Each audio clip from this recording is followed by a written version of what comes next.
so red and the war's here. You'll never will it ever end me. I like ice, but you run on yourself, cause it was about war. 58 counties screaming for the mind. The war's coming forth, never with the disguise. Another aimbot for you, it really was it. Shroud medals in my vocabulary. Rolling with the punches, I'm roll beating and jumping. Dealing with the problems, I got to be coping. Making it fit, and I click just like a Lego. I'll be Casio, but you can be tangled from the FBI to the CIA. I'm clearing out the path and here to LA. I be from C-Town, kicking the roof down, ripping up the mic and way past sundown. As a world turn. As a world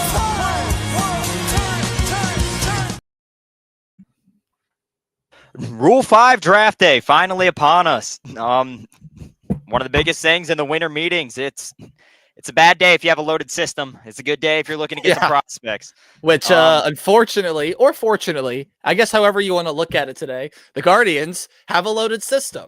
So this is going to be a very interesting day. How are you, Taven? I'm doing good. We're living on a prayer right now. You got the Davenport picture in the back, the T-shirt. We're manifesting some prayer from God. He can stay with us, but it's going to be tough. If I you don't see believe this in going those in our sorts of favor. things, prayers up for my man, Aaron Davenport. I guess Taven's man, Aaron Davenport. We'll get into the Rule 5 draft here in just a little bit. It actually starts in just about 8 minutes, but we got a lot of other Guardians news to talk about. So let's roll into that first, Taven. I know you got graphics for that. So let's just go through all the things that we know have happened with the Guardians recently. Yeah, so we'll start with the big one. Obviously, the big news, Andres Gimenez, fan favorite. He was dealt yesterday. This wasn't a trade by any means to get some talent back. It was just to dump cap space. You picked up Nick Mitchell. He's a minor league infielder, or I want to say, outfielder. And Spencer Horwich, which is a second baseman and first baseman. And he was with us for all about, I want to say, 3 to 4 hours before he was soonly, he was dealt to Pittsburgh. And then with Gimenez going over to Toronto was Nick Sandlin, bullpen arm. I know I wasn't the biggest on Nate. I know you like Sandlin a decent amount, but I mean, with the younger guys, I mean, I don't love him as much as anyone like Sobrowski or anyone of that nature. But I thought Sandlin had some pretty good moments. But I mean, yeah, I'm not really too upset about losing him compared to all the players that we still have in that bullpen. Here is some of the things that you need to know about Nick Mitchell. Firstly, once we go through everything with Gimenez, I think we should both give our opinions on it, because now looking at the time when I saw Andres Gimenez got traded, I was like, oh, the Dolans are cooking again. But now I'm kind of indifferent on it, and I'll tell you why here in just a second. But first, let me tell you some about Nick Mitchell. Nick Mitchell, last year throughout the minor leagues, it got cut short. It actually was his, or not cut short. It was his minor league debut. So you'll see that as a common theme for a lot of the players the Guardians picked up in this deal. But he hit 289, 4 home runs, 13 RBIs, 3 stolen bases, had over an 800 OPS in 90 at bats. I think almost 100 plate appearances there as well, which pretty darn good stat line. And for an organization that is loaded in the middle infield and in the infield in general, you need to get some outfielding prospects. He was a single A, correct? Yeah. Yep. That was in single A. Yep. Good catch by you. So getting the outfield depth, I don't really mind it, but move on to what we flipped Horwitz for, though. Yeah, you got 3 prospects back for him. You got all by Pittsburgh, all pitching prospects.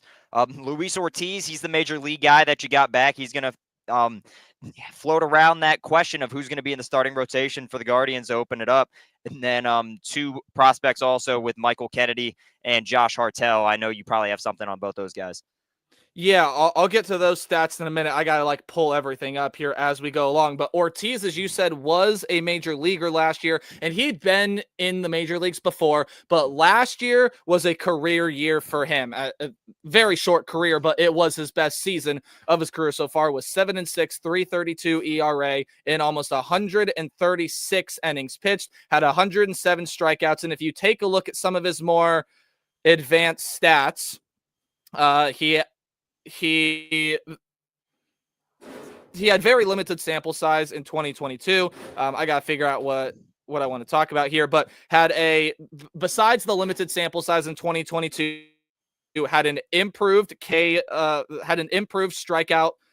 through 9 inning rate. He was averaging 7 strikeouts through 9 innings, was averaging only 2 3/4 walks through 9 innings, which was a drop of nearly 2 1/4 compared to his 2023 numbers. He does let up quite a bit of home runs, but the Guardians did what they needed to do in losing Boyd and losing Cobb. They added someone to the rotation that I think can help out right away. I don't think he's going to be a number 1 or number 2, might be a 3, 4, maybe even a 5, but Ortiz, I think, will be a very nice piece there to the rotation. And then the other two, again, much like the prospect in Mitchell that they got in the outfield, those other 2 pitchers made their minor league debuts in 2024. A couple down years for both of them, but they are pitching prospects, younger pitching prospects that the Guardians will just add to this already loaded group of prospects that they have in the pen. Yeah, not to shift gears from that, but Jeff Passan just put out some big news that pertains to the Guardians. Garrett Crochet going to Boston. Oh, well, I didn't really think we were going to get him anyway. No. But let's talk about overall the thoughts on the Jimenez trade. And I think you and I had the same initial reaction. You may even still have this reaction. How could they trade a platinum glover, a 3-time Gold Glove winner? What the hell is Dolan doing? Well, now I kind of look at it and say, knowing this organization, this might be a hot take. Jimenez, very good with the glove. His bat was shaky. That much we do know. Yep. I think the Guardians were trying to avoid another Miles Straw situation to where they were winding up with a bad contract. Because if you look at what Jimenez is going to be owed over the next couple of seasons, this is his last year where I think he's making like only $4 or $5 million. Next year and over the next 3 years, you have almost $100 million that's going to be owed to Andres Jimenez. So this is a cap dump move, which, knowing the Dolans, probably does not mean that they're going to be adding pieces. But what it does mean is there's the potential for it, because now they have all this free space, maybe not this year, but next year, so that they can either go sign someone big or, what I hope, re-sign Quan, re-sign Shane Bieber again. We're about to talk about that move in just a little bit, but now I'm kind of indifferent. Like, yeah, I hate to see him go, but Rocchio proven to be the shortstop. You have very young talent in that prospect system, like Brito. You have a lot of guys that have played second base before, like Schneemann and Freeman, still on that 40-man. I'm kind of indifferent about it because his bat can be a big liability, except against the Minnesota Twins. Yeah, so pretty much same exact thing that you had. I mean, initially it was like, what are we doing? Especially because you got nothing for him. But again, it was just to dump the contract. Obviously, Jimenez, great dude around the clubhouse. Everybody loved him. Fan favorite, best fielder. I'm confident enough to say he's the best fielder in all Major League Baseball. The bat was never really there, though. That was the thing for him. It started out good. When he was an all-star in 22, in the past 2 years, he's been floating around that 230. So I think that might have been the decision factor to, kind of let him go over a Josh Naylor, a guy coming up that you might have to pay. That's kind of just what I'm thinking. I'm still not even sold that Josh Naylor is going to stay. I still think he's on the trade block. I've also heard Lane Thomas, which I don't care what we get back from him. I think we need to keep Lane Thomas. You know how much I like him. But pull up, I think you had more graphics there. Shane Bieber. Let's talk about that. And this is pretty much what I wanted the Guardians to do. Now, while we don't know the terms of this contract. Do we want to go into Bieber real quick, or do we want to cover, like a minute rundown of the Rule 5 draft because it's starting in a minute? Let's do Bieber really fast because we already know the first pick and they're going to introduce the draft. So let's do Bieber really fast because it's a really, really fast point. So for Bieber, there you go. You see it right there. 1 year, $14 million contract, $16 million player option for 2026, which I think if he pitches and he's healthy, he will take, because what I heard is he turned down a lot more money from more wealthier organizations in order to stay with Cleveland. So that is the biggest thing with Shane Bieber, but this is exactly what I wanted them to do. Sign him to a 1 year, very flexible money deal loaded with pitching incentives if he stays healthy, which I think is what the contract will be. Yeah, perfect decision here. I mean, I think it works out good for him and us. Obviously, he um, took less money to stay in Cleveland like Jose did, but I mean, I love the dude. Obviously, Cy Young winner, and if he can stay healthy, I like the contract for the right price. We got him. Overall, I just really like it. Yeah, I definitely could not be in more uh, of agreements with this. I'm sad they didn't get back Boyd. I'm not really sad they didn't get back Cobb, and I feel like the Tigers overpaid for Cobb anyway. But also now seeing what Matthew Boyd made, I would have liked to bring him back on a deal similar, maybe a little bit lesser value of that. And I don't think who ended up getting Boyd. The Cubs. I don't think the Cubs overpaid for Matthew Yeah. Boyd, but I know the Guardians wanted him at a lower price tag than what he signed, which is why he's not back in Cleveland. Yeah, and another contract that kind of goes hand in hand with Boyd is the money that Alex Cobb is making. Did you see that deal? 1 year, $15 million. You can take him for that money. I didn't like Cobb for the contract we had him on. Yeah, it's pretty insane. And I mean, we kind of said it. I think we've said this before on podcasts, but as sad as it is, he's on his way out. Oh, for sure. So yeah, I mean, you kind of saw it against the Yankees too. I mean, the dude struggled a little bit. Always on the IR, it seemed like with us.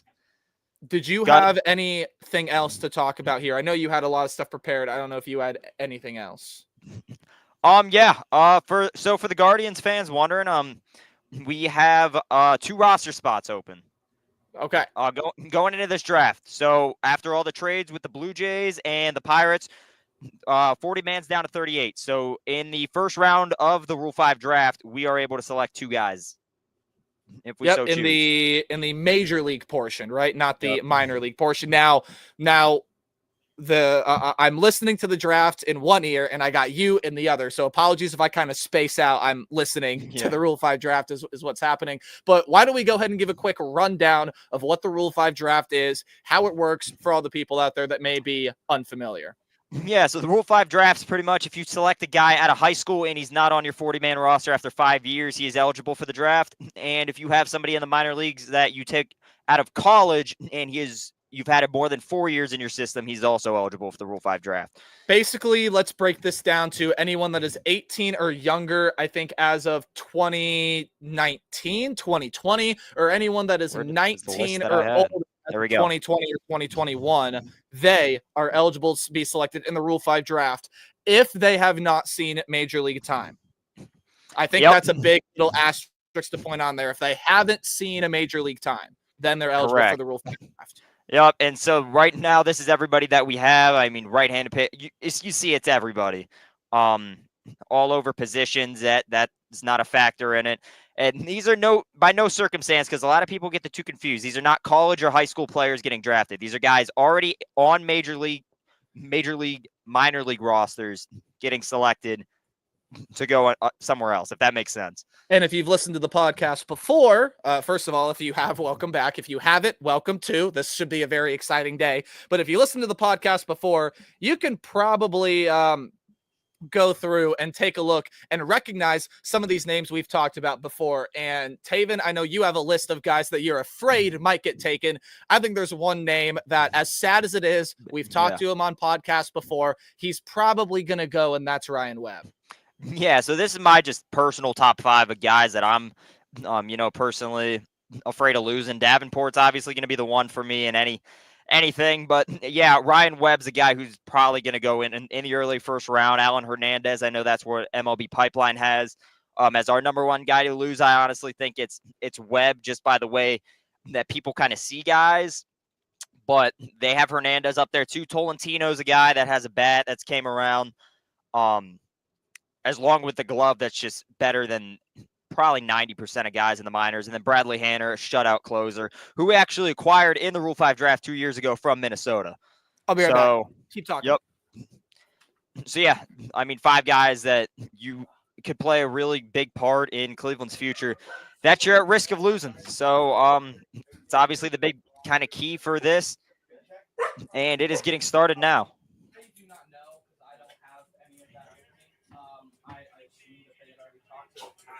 No idea. But yeah, whoa! You might have to call him back, your dad. Okay. Dog's okay? I wouldn't be able to help you out with that. Okay, I will call him. I think I got the number here. I'll Okay. give him a call. I'm gonna look at this one. Okay. Do you need me to put the dogs away or anything? No. Okay. Okay. Sounds good. What were y'all barking at, you weirdos? Don't mind me. I'll be yelling about No, don't worry. baseball. I'm listening to those drives.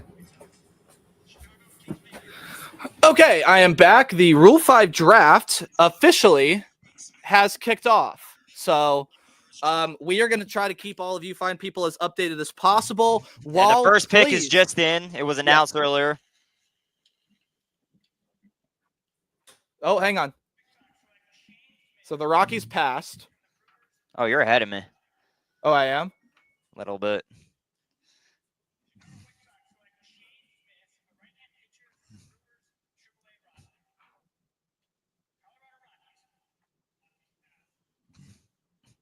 Okay, someone from Detroit just got taken by the Marlins.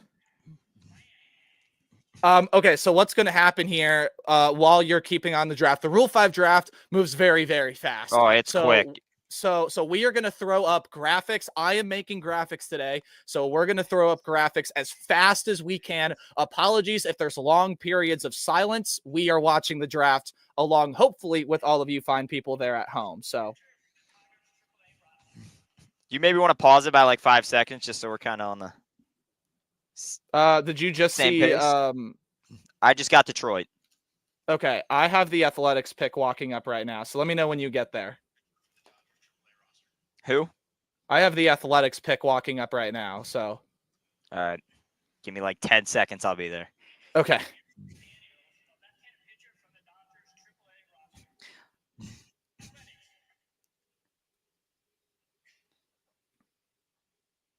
All right. We're there.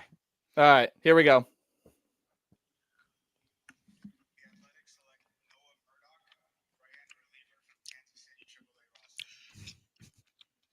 And again, all So far the Guardians have not been touched for all of you keeping track at home. and also a team, if they do not want and they don't have room on their roster, does not have to pick. It's not like a normal draft where everybody picks. You can just straight up pass if you want to sign a free agent to use that roster spot. And you keep picking players until you pass. Once you pass, you're done. Yep. It's like poker. this You can could keep go going 12 around rounds. the horn. Yep. All right. Okay. Get this graphic off here because we'll probably pull up more graphics once players get made. Again, we're gonna let the draft go, and as we get graphics pulled up for people, as we get graphics made, we will go ahead and pull them up for all of you fine people, if that makes sense. So It's going to be a complicated day. Should be fun, though. and if y'all have any questions or any talking points that we can discuss in Well- between talking about things, 'Cause please put them down. This is one of the most confusing things in sports. It took me Yeah, a while yeah. to figure this out. Yep, trust me, I read a lot last night. hmm Okay, the Pirates passed.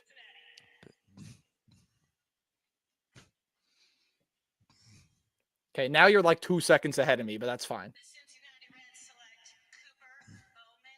Are you able to hear it through my mic? Yeah. Okay, that's what I wanted. I wanted to try to feed it through so everybody at home could kind of hear. Well, I got it in my ear too. So if I miss something on yours, I can rehear it. So Nice. yeah, again, we're worried about who? Webb, Davenport, Webb, Davenport, Alan Hernandez, Tolentino. Bradley Hanner, Tommy Mace. Just to name a few. Abney.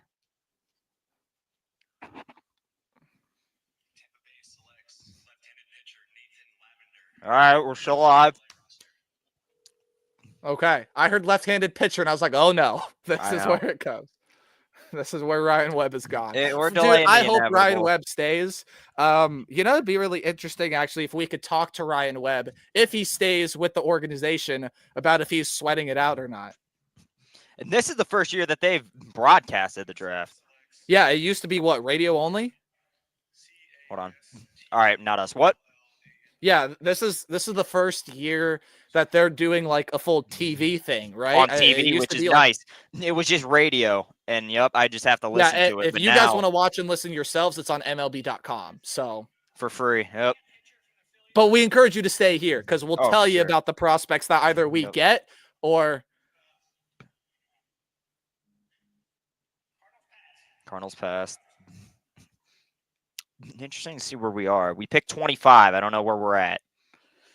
we're at the Cubs, which I think are 16, 17, something like that. Oh, Gage Workman from Detroit. Ooh, That dude gave Akron a lot of trouble. And who did he go to? wow. He went to the Cubs. Good. So Get him Gage Workman is gone from Erie. Hallelujah. First dude that we actually kind of know. That is crazy. Gage Workman. All right. That's like the first and big. I mean, it's Nobody probably not knows the who first Gage big name. Workman is. He was like, every time he'd play Akron, he'd wake up. So.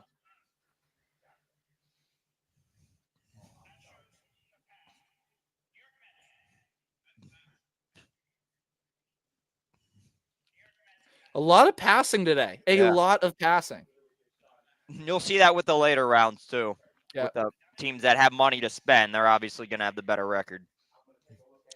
Braves are going. Oh, the Braves are picking.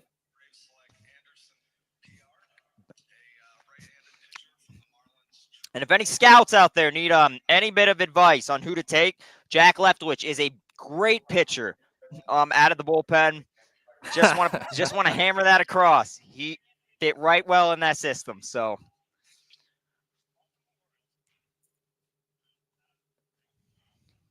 Orioles. All right, so we got to be closing in. Oh, the Orioles, I think. There we just go. passed. We're up. And we pass. All right, the Guardians. Okay.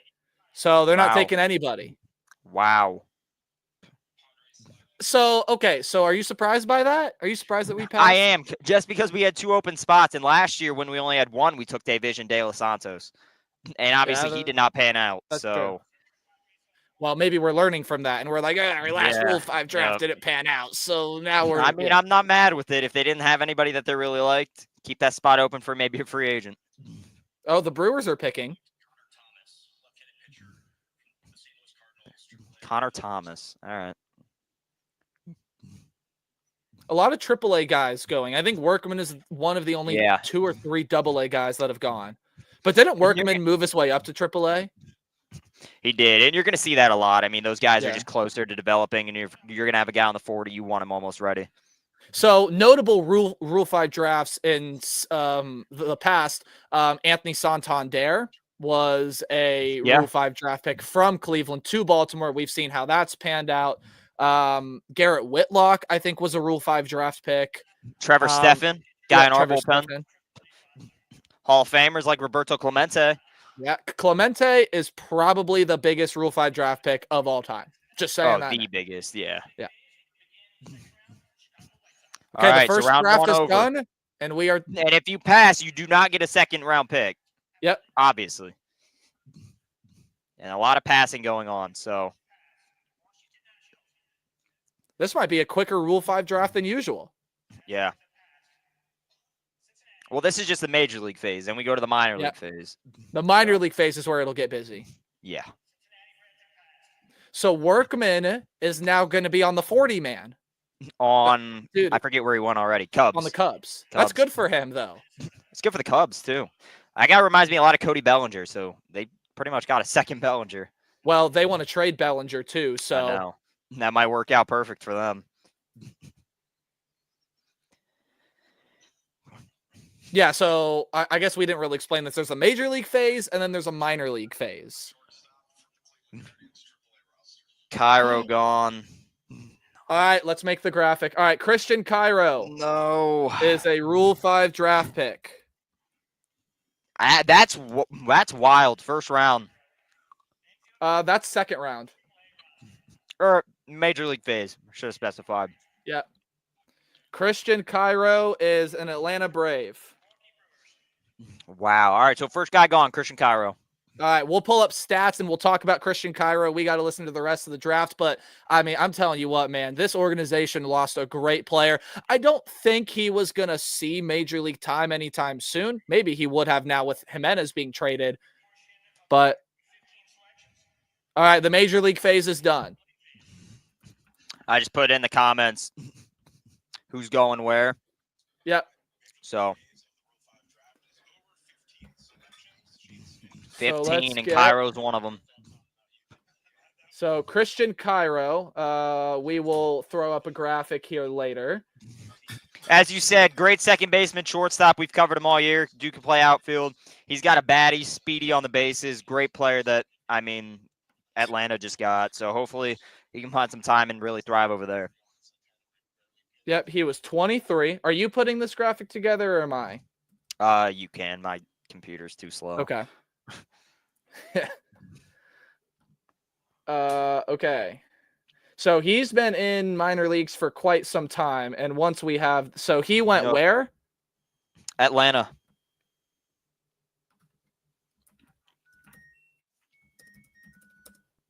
Braves.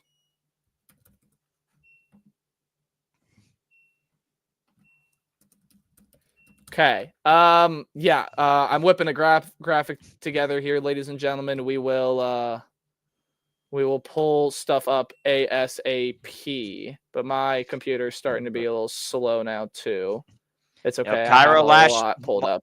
Cairo last season in 23 spent all of his time with Lake County. Played in the Arizona Fall League. Started the year with Akron. Played well. Obviously worked all the way up to Columbus, where he spent July through the end of the season there, and obviously just lost him.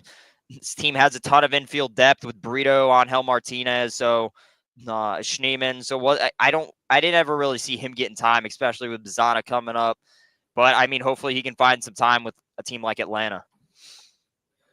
And I think he will. He's an infield prospect. And Atlanta, I mean, he's a natural third baseman, and Atlanta has Austin Riley. So but okay, let's over his career.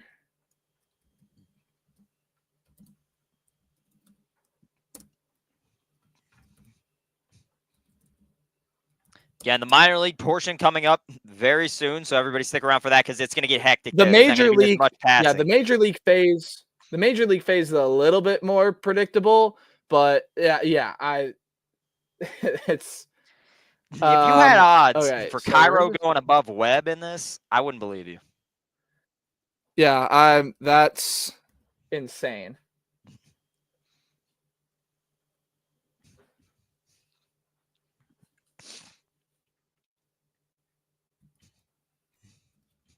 Okay, so there's his slash line. What did you do here, Cairo? Well, I mean, thank you, sir. You too. Thank you. While we're in the mood of talking about minor leaguers, we got two guys that, I mean, we've lost minor leaguers. Lenny Torres, he was an unrestricted free agent. He signed with Cincinnati. Obviously, this was one of my guys, best closer in the minor leagues, in my opinion. Him and Walters were absolutely lights out in Akron. Lenny was there, obviously, all year. Great player, even better dude. You put him in, and it was game over in the 9th. So since Cincinnati got a good one, there's no doubt that this dude, at least in my opinion, I think he's going to be an all-star once he gets to the major league level. He's got the stuff. Lenny Torres, he signed with Cincy. Yeah. Yep, unrestricted free agent. And then you got Reynel Delgado, another guy who, middle infielder, I didn't think he was going to see much time, went to Milwaukee. Same deal with Lenny. He was in our system too long. Contract expired, and he kind of found himself needing to sign that contract. Always a dude in AAA.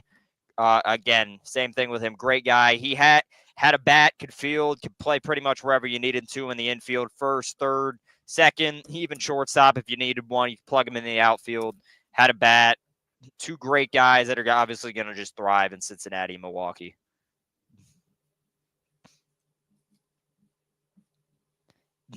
Then we also got some other trades to cover. I mean, Peter Strzelecki, I think is how you pronounce it, traded him to the Pittsburgh Pirates. A lot of Pirates trades have happened. Yeah, they're liking the trade at Pittsburgh. I mean, at least the players don't have to go too far. So yeah, got some cash for him. Strzelecki, he was never going to be anything in our system. Really up and down, really shaky, but obviously wish the best toward him. And then first trade that kind of kicked off the series of trades. Eli Morgan to the Cubs. You got Alfonso Rosario from the Cubs, and he's a power guy, outfield. So he was in single A. We're going to see him in Akron at some point this year, you would think. He was with the Cubs high A team. Eli Morgan, again, another guy who it's been known I haven't been high on him or Sandlin, but maybe he can find his groove in Chicago and get things going for them. Nate, you have anything on Morgan? I do not really. Just he's a guy that again had his ups, had his downs here in Cleveland. But where did he end up again? Remind me. Sorry, I'm trying to focus on putting this graphic. Yeah, that's right.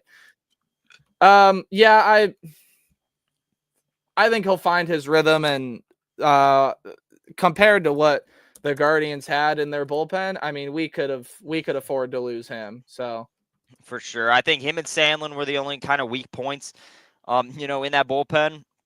Got rid of them, and guys, you got guys coming up like Alaman and Walter Sabrowski who have been there, that are just gonna kind of knock those guys out. The minor league solid. Okay, the minor league portion is going. Sir, I'm gonna need you to keep tabs on that. Yep. Chicago, first pick again.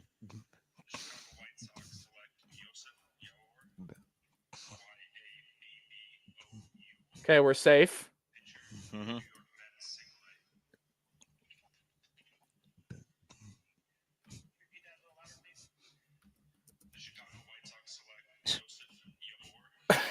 They just tell him to repeat it. Yep, into the mic. I mean, come on, you're in public speaking. You need to talk. Yeah.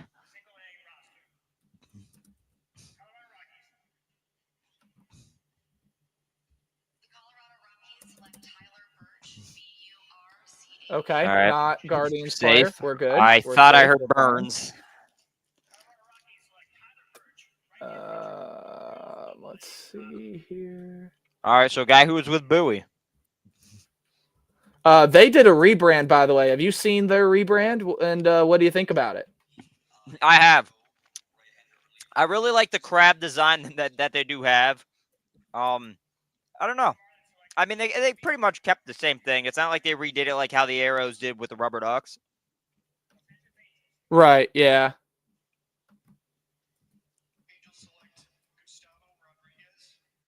All right, we're safe. Yeah, a lot of people are going to get taken in this first round of the minor league phase.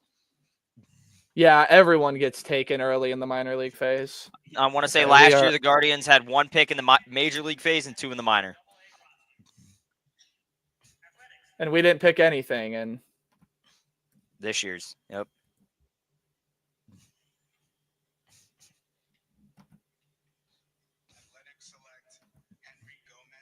All right. Still safe? It's going to be a long way. Yep. We are almost done with this Cairo graphic. And then we can throw it up there and talk about it.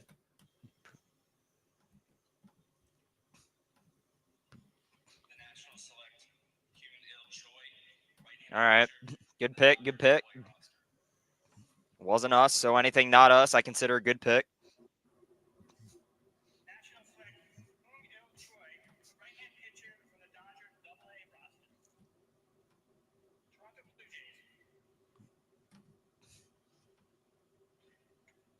Oh, boy, do the Blue Jays strike again.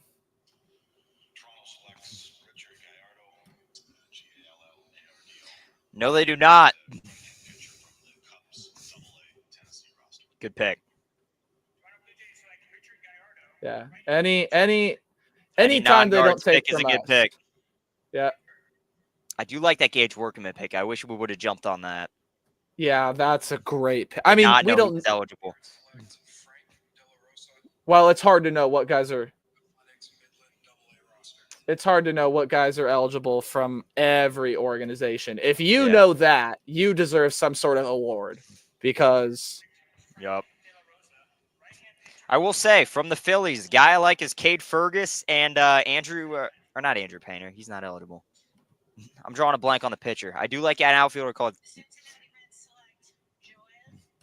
by the name of Cade Fergus. Speedy guy, runs, hit the ball. He reminds me a lot of Connor Cox.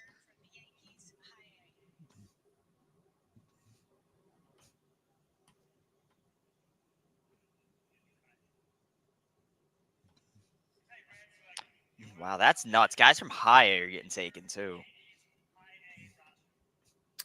Okay, I don't think. Oh wait, I can. Oh, the Rangers passed. There we go. So they're out. So we're down to 29 teams. I was scared that I was about to say Kafis, but not eligible. He's not eligible. Nope.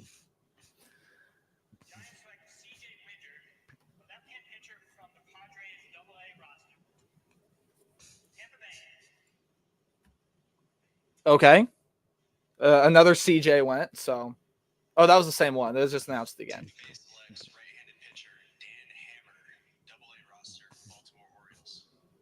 A lot of Bay Sox getting taken. Yeah, I mean they also do have a very, very loaded They system. do, yeah. So. Okay, so I have graphics in. I don't know if you have to hit present or what. I don't know if you can see what I have in. I do not. Oh, yes, I do. I lied. Boom. All right, so there you go. You, sir, keep track of the draft, and we'll see if any other Guardians get taken. For right now, I'm going to tell all you fine people about Christian Cairo. You see the numbers throughout his career, and then you'll see his best season as well. So Christian Cairo, he primarily plays third base, although I think they've played him at DH and in some other places around the infield there as well. So Christian Cairo started the year with Akron in 2024, made his way up to Columbus, and while the batting average definitely took a dip, when he got to Columbus, he was phenomenal in Akron. You see his career stat line in minor leagues through 357 games. This is a slash line of average on base, or sorry, it's average. Yes, it's average on base and then OPS. I did not include slugging in this. So that's his average of 221 throughout his career, 359, on base percentage, and 673 is his OPS. He's gathered 250 hits, while 217 walks and 331 strikeouts. So it's a guy that can draw walks, but he does strike out a lot at the plate. Over 100 RBIs throughout his, I think, 4 or 5 year career, 15 homers, but this is where he is really valuable. Stealing bases. He's got 72 steals throughout his career, and he's coming off of his best season in 108 games, which was a minor league career high for him. Hit 240, which I also think was somewhat near the high, and if it wasn't his high, it was close to it. 354 on base, 680 OPS. Good numbers there when you compare them to his career, right about on par. 82 hits, 59 walks, 96 strikeouts. You want that walk to strikeout ratio to get better, but he can drive in runs. He really developed that ability in Columbus. Not someone that has a lot of power. He's not going to hit it out of the park. Guys that don't have home run power in the minor leagues usually don't develop that in the major leagues. Where Cairo is valuable is defensively. While you don't see defensive stats, he is really, really good, and he is amazing on the base paths. I think last year he stole 26 bags. Taven, if you can remember, he only got caught stealing once, twice, maybe 3 times. I think once, yeah. It was really, really, yeah. I'm pretty sure it was one. I'm gonna fact check doesn't get myself caught. on that, but I mean, yeah, he's he got caught stealing 4 times, which in terms of the rate that he was stealing bases at before, it's his most stolen bases of his minor league career with the fewest caught stealings at that rate. He tried to steal 30 times. He was successful 26 times. That is where he is going to be valuable. I think the Braves got themselves a real good player here. All right, so Julio Rodriguez just went, not Mariners. Giants AA. So talk about Christian Cairo for a little bit. It's my turn to keep up with the draft. Yeah, Cairo guy. I mean, I've loved him. He can play anywhere, like I mentioned earlier. Akron, the dude was phenomenal for us. I mean, diving plays. I mean, just kind of all over the place in the field. And then his bat was solid too. He was always kind of floating around that 220 range with Akron. He was hitting 250. I want to say around that mark. So very valuable leadoff guy, bottom of the lineup, wherever you need to put him, he can definitely play. So really, really, really like Cairo. Great pick for the Braves, especially if they need a utility guy, because that's what this guy is. And up until right now, that is the only pick that we have to worry about in Rule 5 draft. So we'll leave this graphic up for all you fine people. Yep. Yep, we'll leave this graphic I up for wanna all say of you we're up fine next. people right now. No, Braves again. Do they strike twice? Do they take another Guardian? They do not. I think they got themselves a real good player here with Christian Cairo. Oh, I mean, for sure. Yep. they get a guy that can steal bases. If he makes and sees major league time, you compare him with Ronald Acuna stealing bases, which Oh, yeah. that could be dangerous. By no means, I think Cairo is going to be a starter, especially in the first couple of years with the Braves. But he's a great utility guy. Reminds me a lot of Schneemann and what he can do. And Tyler Freeman, He'll probably start in AAA. for sure. Orioles just passed, and we're up. All right, Guardians are up. I've heard of Will Wilson. That's a guy I know. Richmond Flying Squirrel coming over to play in Akron. Okay, AA. Will Wilson. All right. Welcome to Taking Cleveland, Will Wilson. Taking a flying squirrel off the board. Will Wilson. All right. You can get rid of this graphic. I'll make one up for Mr. Wilson. Where is he coming from? What organization? I was about to say New York Giants, San Francisco Giants.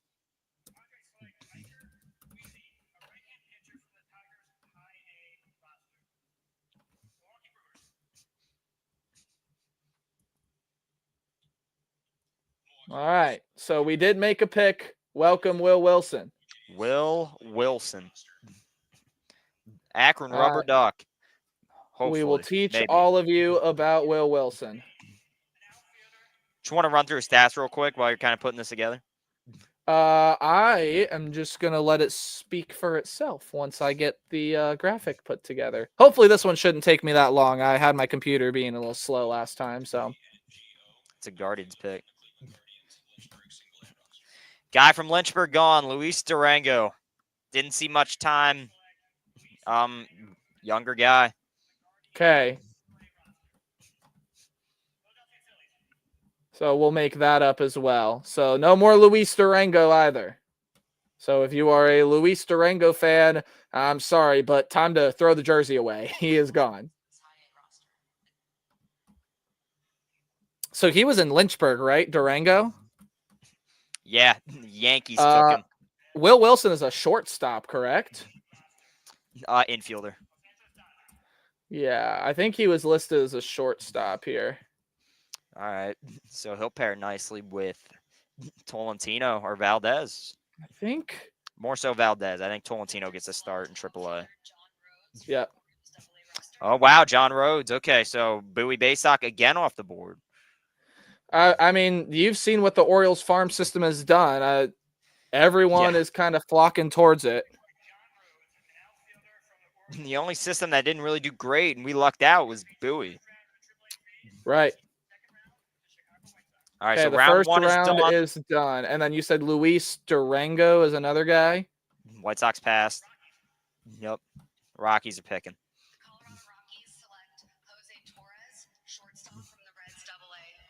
That'll work. Okay. Okay, apologies for, again, not having these graphics prepared and ready, but I mean, it's impossible to know. It's not like the NFL draft where you can sometimes kind of predict. I mean, the Rule 5 draft is unpredictable. All right.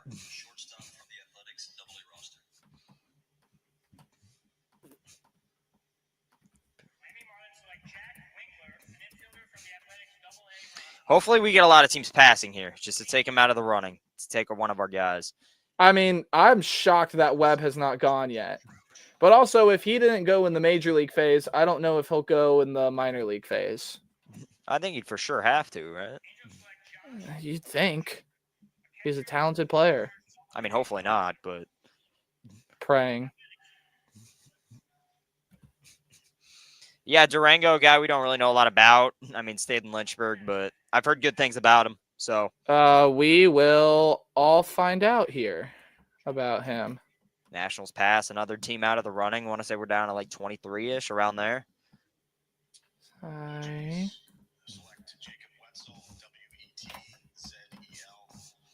That'll work.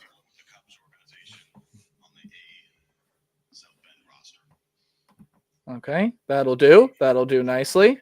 Upon what am I doing here?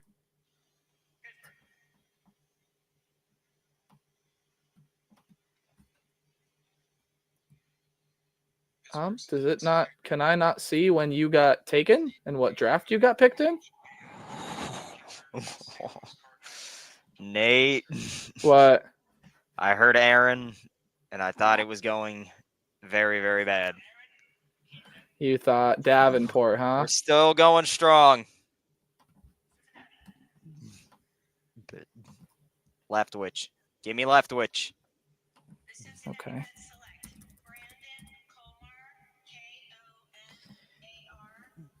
Okay, here we go. I found the website I wanted. All right. Now we're cooking. Whew. Dodge a bullet there. Davenport still rocking. Round.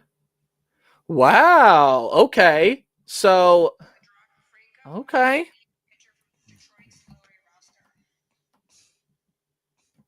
Damn, Detroit low A. We're seeing a lot of low A guys go. Surprised by that?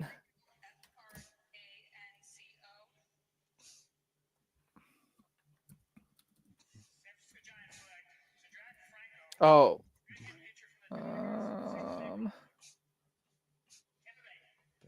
Tampa Bay. Raise pass. Another team out. Okay.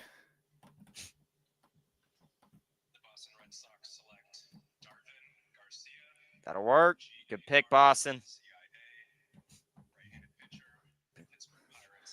Any pick that's not a Guardian is a great pick.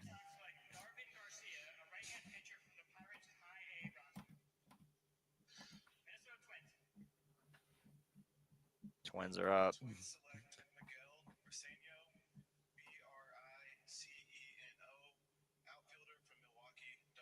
Okay, who was this other guy that got picked? Who was the Lynchburg guy? Luis Durango. Spell that last name. I want to say Arrango. Or it might be DU. I'll figure it out. Might be DU. DA or DU? I'll figure it out.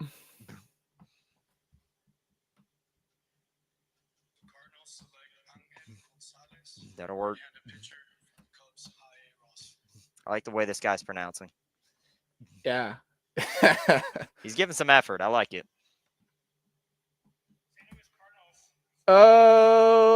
Okay, here.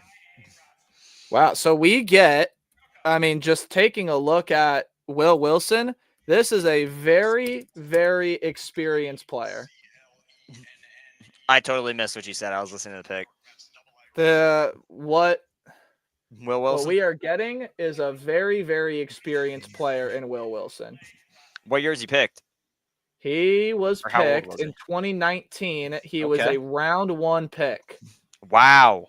Okay. Was he out of high school or college? He was out of NC State. Okay. So pair him with Cozart.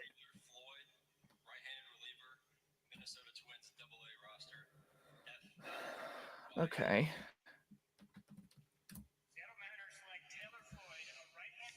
All right. Okay, so what else did I do for Cairo? Hits.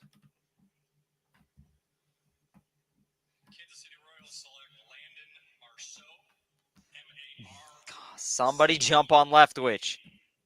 No one will. It's coming. I feel it, Nate. Oh, boy. It's that or we're I'm- never shaking this dude. He's never getting a promotion.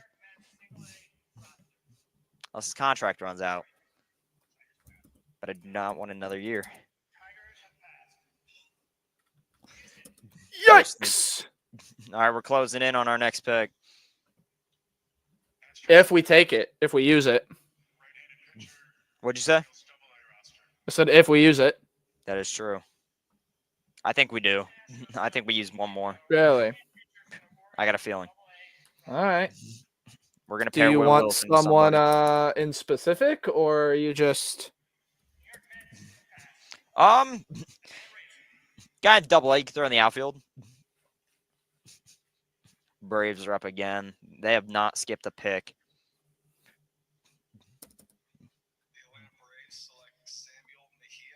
We're Okay. safe. Pick. Good pick. I've heard of Sam Mejia, though. I've not. I have. He is, from what I understand it, pretty okay.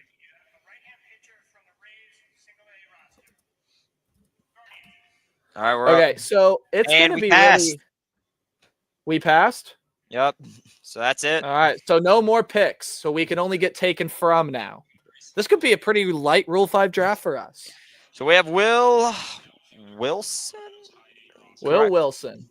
Will Wilson. What a pick. I Um, like it. I like it a lot. Experienced Okay. guy, NC State. and we will tell them about him and recap the Rule 5 draft in just a little bit. Ryan Webb, man. Wow, Zach Peak. All right, so Bowie's getting gutted at the moment. This is Dude, at least the fifth guy that I've heard of from that from just that team. Baltimore is losing their minds right now. Oh man, I don't.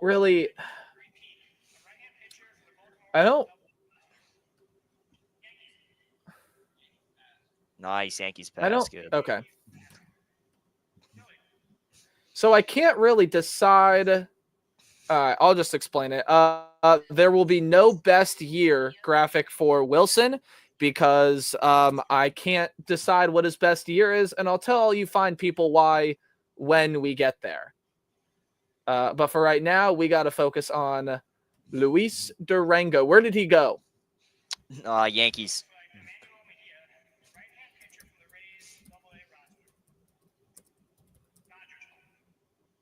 The Rays are also getting gutted. I've heard Rays a lot. Oh yeah.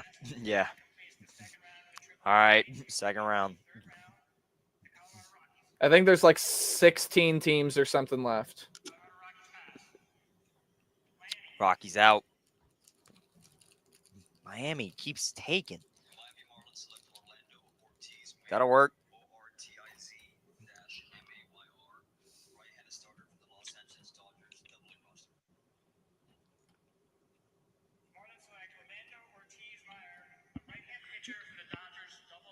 Okay.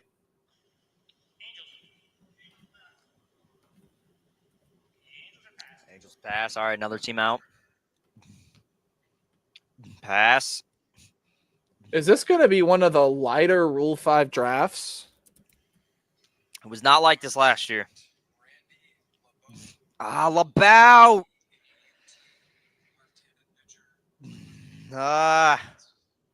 He said Indians. So LeBeau is gone too. Labout, yeah. Not a ton of talent there, but I like the dude a lot. Okay, what is his name? Randy Labout or Laboat. Spell it. Labaut.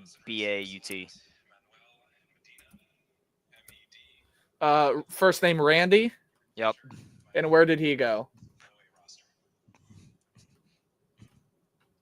That's a good question. Pirates. They're taking all Okay. our guys. Wow.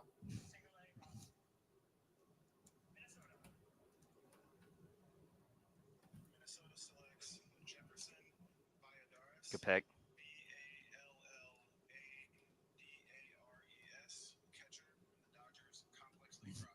Oh, I should probably be throwing these up on the screen. I don't have him made yet, so. Not the graphics, just the comments as of for now. Oh, okay. What do we got for comments? Oh, I'm you're just putting down who's going where. yeah. Yep. You got comments in there. Right.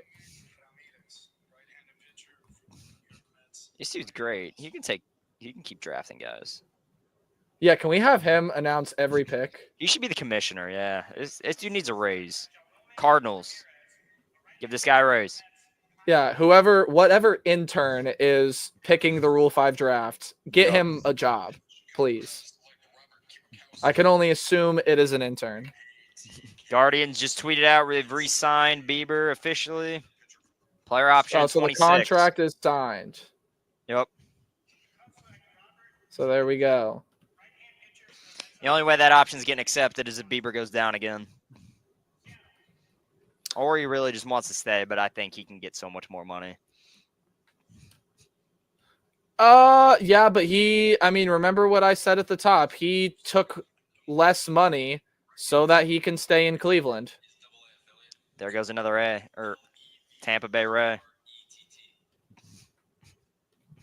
Also, if you're watching the draft, Seattle's intern literally looks like he could still be in high school. I mean, that was primarily a joke that it was an intern. I'm sure some like executive is up there. No, that very well could be an intern. They're That just like, kid- here, you go pick the Rule 5 draft.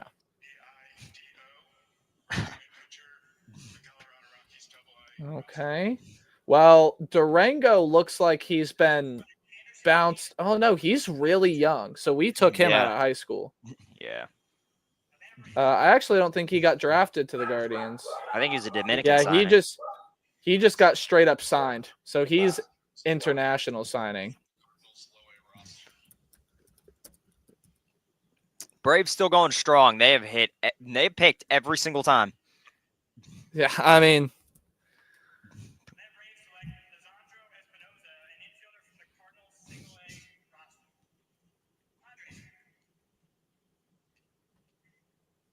Damn, bro, Padres drafting. okay. Another flying squirrel gone. Wow. So there probably will not be a best year graphic for this dude either. Just because he's had such a limited playing Yeah. time. So apologies if you want to see like this dude's best year. I don't got one for you.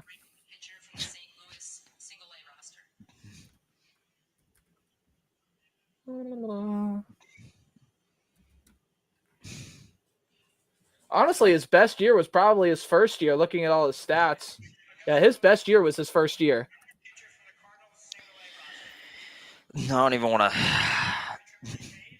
More. Marlins pass. We're getting down to it. Pittsburgh is still going strong.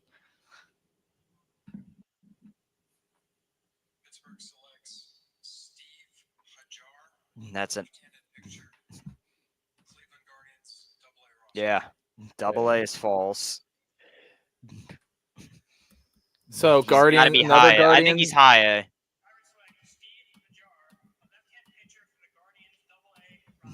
No. Got that one wrong. I know he's in our system. I'm pretty sure he's in single A. What's his name? High A. What's his name? Steve. Steve Hajar. Dude, I heard Jack. I got so excited. Spell that last name for me. Hajjar. And he also went to the Pirates, right? So the Pirates taking 2 guys from us? Yeah. That's crazy, man. Yeah. All right. Well, this is going to take me some time to put together. But once we What get them guys all up? put together,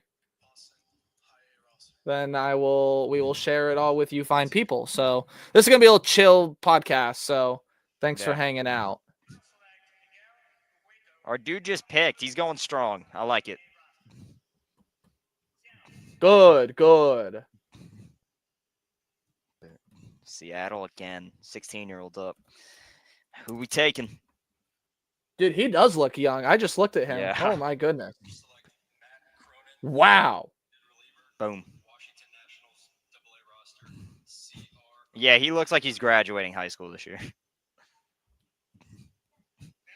That is wild. Everybody up there. Everybody else is going up with a sticky note. He's going up with an iPad. That's how you know he's tech savvy. Back Oh, to wow. back.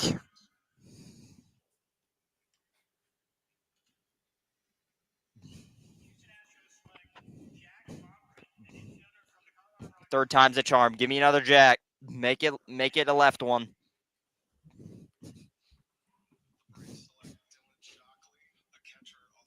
Yeah, I've heard of Shockley. Okay, so there goes a guy from the Altoona Curve. Wow. Yeah, Oh Shockley's my solid. goodness. And Atlanta is still. They're going. I'll There's give them credit. Dude, the They haven't Braves are skipped. padding their Padres pass down a team. Okay. Steve Hajar. All right.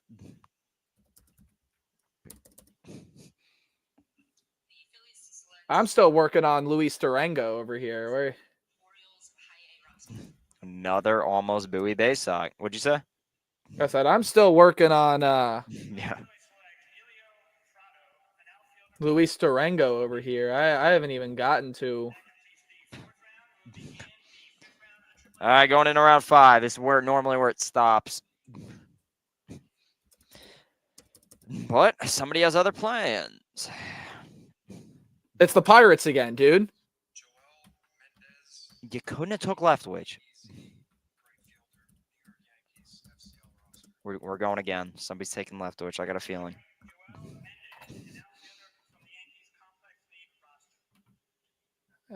Dude, I know you want him gone, but I think other people feel your sentiment. It's not tough to get behind. Wow, UNC closing in on Belichick. Yeah, I heard that. I am not at all Yep, surprised Sweeney. by that. Okay. Mr. LeBow. Oh, he was with Columbus even. Braves pass, finally. Oh, the surprise of the century. Philly's going again. What's up with these Pennsylvania teams Okay, picking? well, That'll work. Sweet. Steal from the Yankees. That'll work.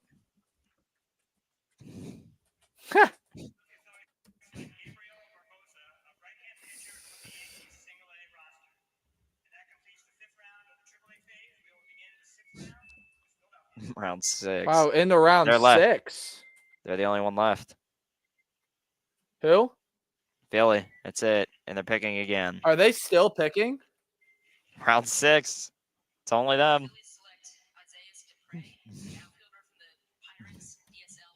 Good pick. DSL. Wow. Whoa, a DSL Not even guy low went? A ball. That's actually crazy. Yeah, that's something. That is crazy. So Randy LeBow spent his entire 2024 with Columbus. We did it. Wow. Okay. So that's it. 68 players. One of which, not one of which, 4 of which are Guardians, but it could have been worse. It could have been a lot worse. I thought It Webb was could have gone been for Ryan sure. Webb. I don't know how. Dude, 'cause you already okay, had a graphic I'm- ready to go. Dude, yeah, I'm not going to lie to the fine people. I already had a graphic ready for Ryan Webb. We were both kind of sitting there thinking, I mean, we hate to say it, but he's gone and he's still here. So let me finish making graphics and we will talk about the prospects that left, about the prospects coming in. And since I already have the graphic made, we're just going to talk about Ryan Webb because we have the graphic made. Okay, this dude probably had definitely his best year here. So overall thoughts on the Rule 5 draft, sir? I'll just let you kind of take the field. We lucked out. We really dodged the bullet. I mean, I'm just gonna pull up the list again of guys who could have been gone. Everybody on my top 5 was Yeah, was pull it safe. up. I mean, Pull up I'll the- pull up my pull up the top list. 5. Davenport, thank God played a part in that. Davenport's still with us. Ryan Webb, Alan Hernandez, Tolentino, Hanner, all 5 guys. Great. We got to keep them. This full list for everybody watching out there. We really dodged the bullet. Mikalacic, just Abney. I mean, just going down the list, you can pick out pretty much anybody on this roster. Denholm, Davenport, Hernandez already said earlier, Valdez, just the list goes on and on. The fact that the only really big loss that we had was Cairo, who wasn't really going to see time just to the the depth that we had at that second short kind of middle infield spot, it couldn't have gone any better. Luis Durango, really young kid. We didn't really know what we could see out of him, so not a huge loss there. Randy LaBow, LaBow, a guy who's been up and down between Columbus and Akron, like the dude, but he's had his fair share of struggles, and hopefully he finds it with the Pirates. Another guy who went to the Pirates, Steve Hajar. Don't know a lot about him. He was with High A Lake County. So yeah, I mean, just four really young guys that hopefully get their chance to shine elsewhere. But I think we really lucked out with not losing Davenport, Webb, Will Dion, even Abney, Bradley Hanner, Tolentino, guys of that nature.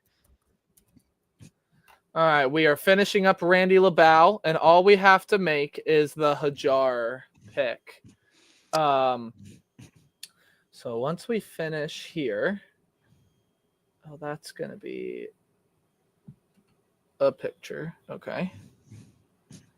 I might have to pull a guy. I mean, I want to get your opinion on this too. What Valera? Are we shocked that maybe he didn't go somewhere? I know he's been injured a lot, but yeah. So I was gonna say I think because of the injury thing, that's probably exactly why he didn't get taken.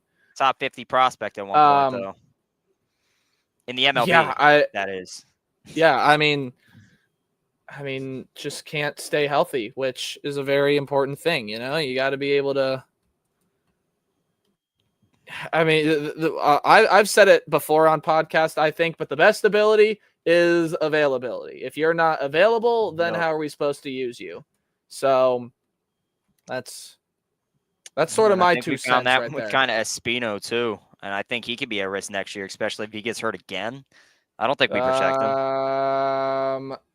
Yeah, I mean, you want between him and Valera.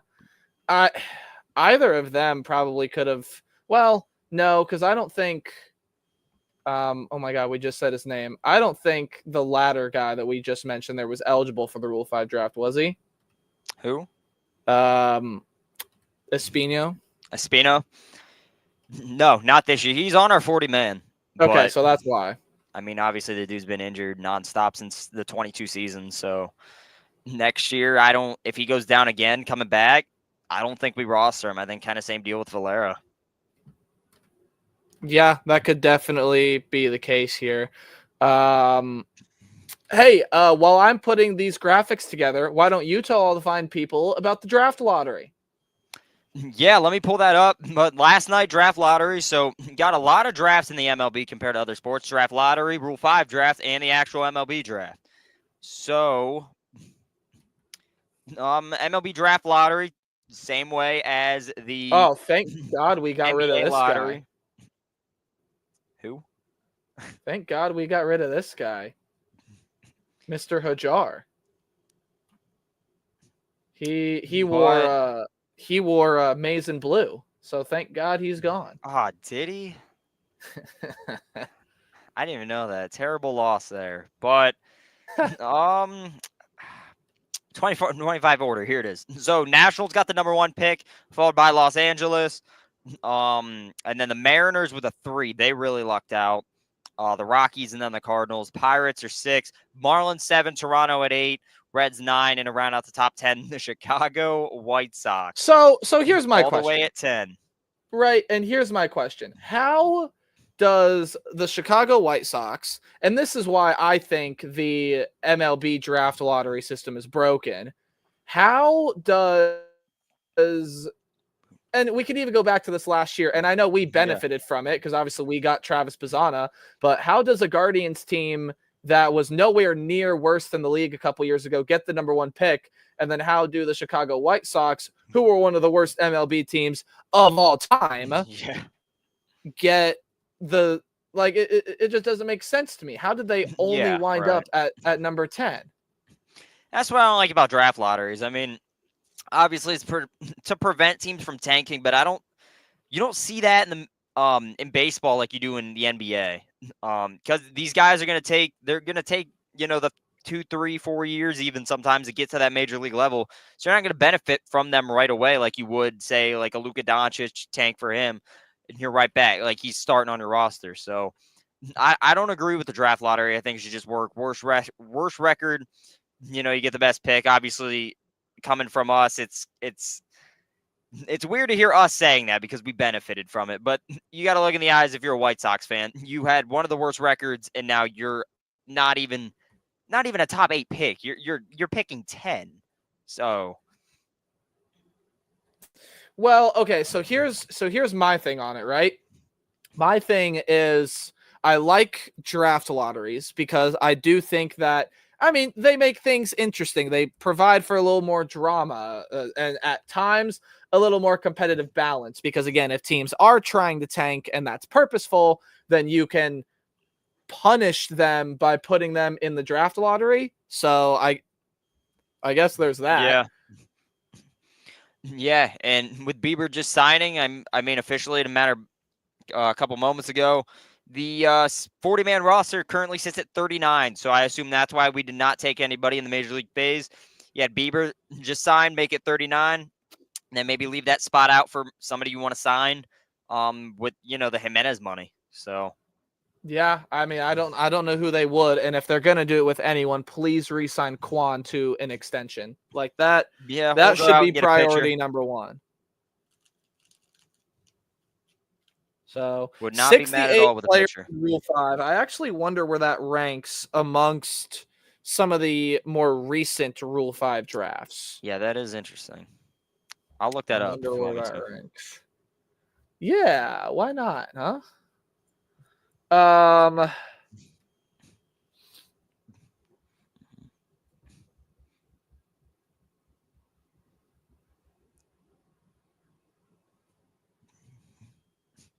Huh.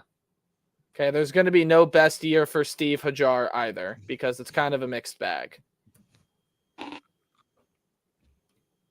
But I will list more stats throughout his career. Go away, Grammarly.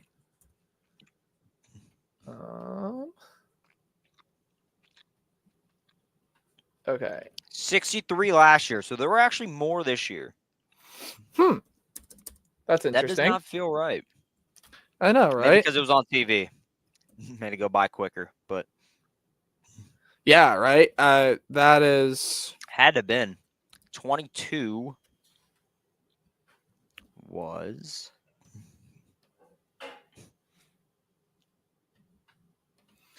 okay, sir. We have got all of this all ready to go.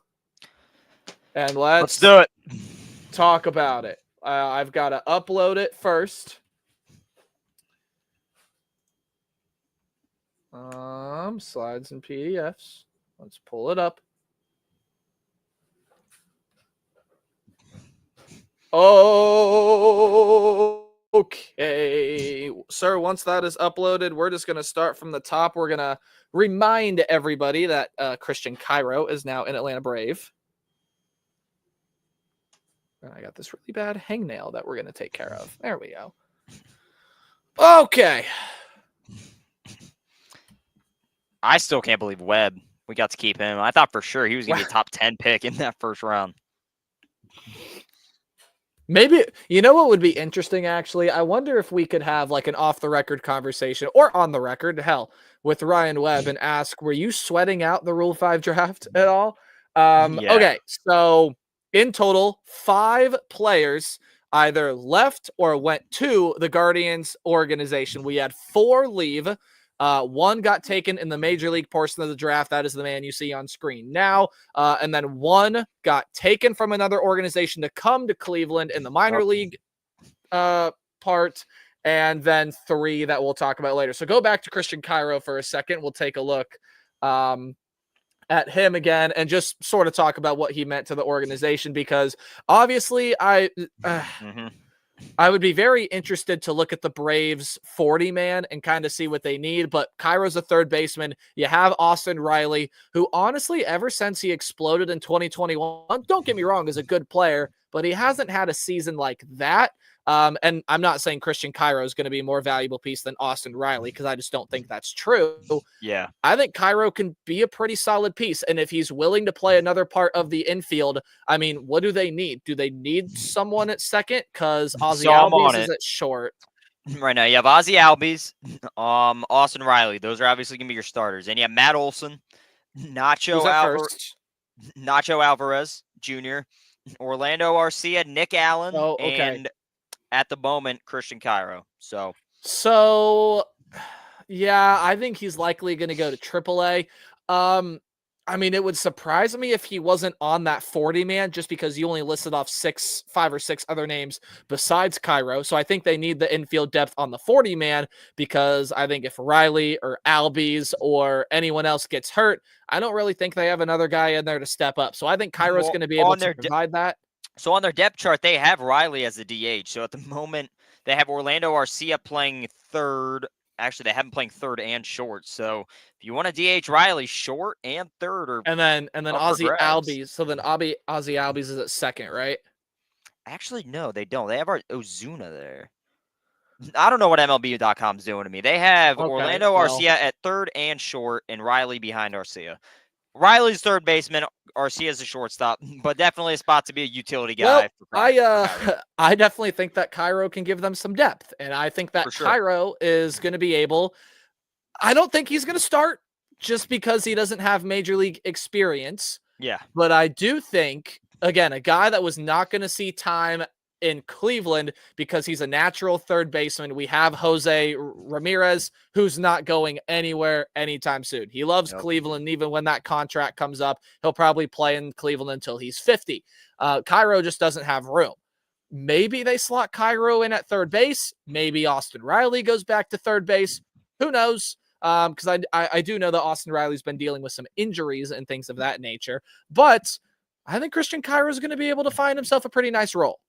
Well, yeah. I mean, you've talked about him being a third baseman, and obviously that's where he was. But even when he was with us in Akron, they were moving him all over the place. Short, second. I don't think he's going to stay at third baseman, Yeah, especially true. with them having Austin True. Riley. I think he's going to be a second baseman, shortstop, maybe even plug him in corner outfield spot if Acuna maybe gets banged up again or doesn't come back in time. I bet he will, and hopefully we don't. Obviously, we don't want Acuna to get hurt, but just some sorts of things of that nature. Like you said, this dude's a utility guy. I honestly see them using him exactly how Cleveland did with Schneemann this year. I think he starts in AAA for about okay. a month and a half, and then can play anywhere but first and catcher. So I like can this see guy that. a lot. I Yep. can definitely see that. Hey, I know we're going to pivot away from baseball for literally 5 seconds, but big news from the Cavs. Max Strus is coming back on Friday. Gets one of these. We don't like Max Strus? Dude, so they traded Jetty Osmond for him, so I'm pretty much obligated not to like him, as Okay, Jetty was. all right. Jetty is still my favorite player of all time, behind Ty Jerome. I got some pretty Okay, all right. pretty You know weird what? choices, but You know what? yeah. I can't argue with that. I did like Jetty Osmond as well, but Love he's Jetty. coming back to a team that's best in the league. He's going to be that starting small forward. Love that. Okay, let's go ahead and move on. So we've already talked about Christian Cairo here. This is the one player the Guardians did add. So let's talk about Will Wilson, ladies and gentlemen.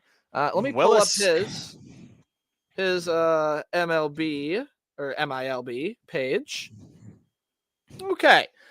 Here is Will Wilson, ladies and gentlemen, a former member of the San Francisco Giants, a former Richmond Flying Squirrel. I think I actually remember him.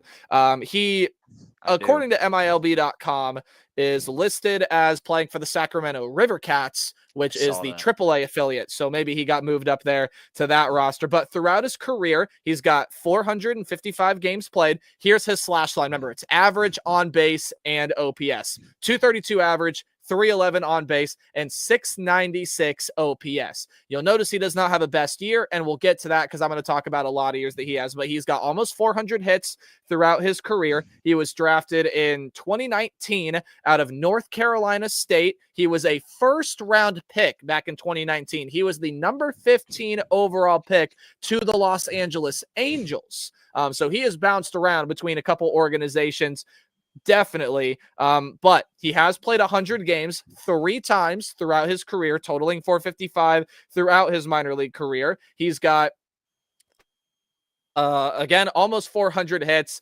It's a guy that does strike out a lot, doesn't really walk. You see there has almost 100 more strikeouts than he does games played, which means he strikes out quite a bit. But he does have some pop in the bat, has got 56 home runs. He hit 15 in 2021, 13 in 2022, and a career high 18 in 2023. Last year, the power kind of left him. He only hit 5, but a guy that has power in that level can definitely recover it as well. And I also think he lost that when he went to go play for the Richmond Flying Squirrels, kind of lost some of that power, but is working on the strikeouts. He played in 110 games as compared to 100 in 2021 and 128 in 2023.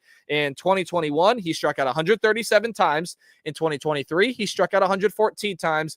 And in 2024, last year, he struck out only 96 times. So the strikeout rate is getting better for him. The average, however, is not. Compared to those previous two seasons I just mentioned, the average is dipping. So is the on-base percentage. So is the slugging, and thusly the OPS. He actually had a career low OPS. It was less than 600 last season. So that's why I did not put a best year on for Will Wilson. This is a guy that I think has all the tools, right? He can steal bases, even though I think he's tried to steal 29 times. He has only been successful 20 times throughout his career. So it's not a guy that's going to run a lot, but he does have some semblance of power. You have seen that in previous years, and the strikeout rate is dipping. It is getting better, but the batting average is also getting worse. So that's why I didn't really put a career year here for Will Wilson. His best RBI total was 66. That was back in 2023. His best walk total was back in 2021, but he stayed consistent throughout most of his career. His most stolen bases and best stolen base rate was in 2021. Total bases, that was 2023. Hits, that was also 2023. Honestly, if I had to tab a best year for him, it probably would be 2023, because that's when his average was hot. That's when his average was second highest. He hit 250 in 2022, but he also didn't play as much games. Yep, home runs were the highest. So if you probably had to tab a best year, it's 2023. I didn't, just because I felt like there's too much differentiating between not enough got better for me. 2023 probably his best year. 2024, you can look at and say, yeah, this guy definitely had a little bit of a down season. I think he can bounce back. And after you traded away Jimenez, I know I've said it many times, and you have as well, Taven, that this organization is loaded with middle infield prospects. Why did we need another one? I think we right now are seeing a guy that is probably going to fill in a role now that Jimenez is traded, of a middle infielder like Burrito that is going to go up to the Guardians level. So I think we're just kind of filling a role in the minor league system, but that's not to say he can't reach major league. I don't think it's going to happen anytime soon. I don't think he was a top 30 prospect within the Giants, the organization, but I think he will be a solid minor league player. Yeah, I mean, in my opinion, you can't really go wrong, especially in this draft, with taking a chance on a former round 1 pick. I mean, he was obviously picked there for a reason, and somebody saw something in him that he obviously is capable of. I mean, obviously, average never through the roof, home runs. If he can hit 18 as a middle infielder, we got something there. Yeah. But like you said, I mean, the numbers have been up and down. Hopefully, he can just find his groove. I know going up to AAA obviously kind of it dented his stats a little bit, but obviously the more time you play there, the better you'll be. Looking at his stats on paper, he kind of reminds me of Milan Tolentino. The average, steady. He has a long ball, and I've heard good things about this guy in the field. When he was with Richmond, I've seen him play the Ducks multiple times. So he's got a glove. So. Well, he's not Milan Tolentino in terms of walk-offs, because he only has one walk-off throughout his career. That was back in 2022. But yeah, I mean, I like the guy. I think it's a solid pick. Again, he was picked in round 1, so you got something there. Overall, I think it's a solid decision, and especially with, like you said, bringing Burrito and Angel probably up with the departure of Jimenez, that he's going to get some time down in AAA, and I think that's where he starts out. So, yeah, last year he was with the double and AAA of the Giants. So I do think that, honestly, it probably depends on where Bazana starts. Because if Bazana is going to start in Akron, then we probably I think for sure he will. Then we probably see Wilson start in Columbus. maybe vice versa. I don't think they're going to jump Bazana all the way up to AAA. I think they're going to try him in Akron, because here's the scary thing. It's not what I think happens, but it's what I think they should do.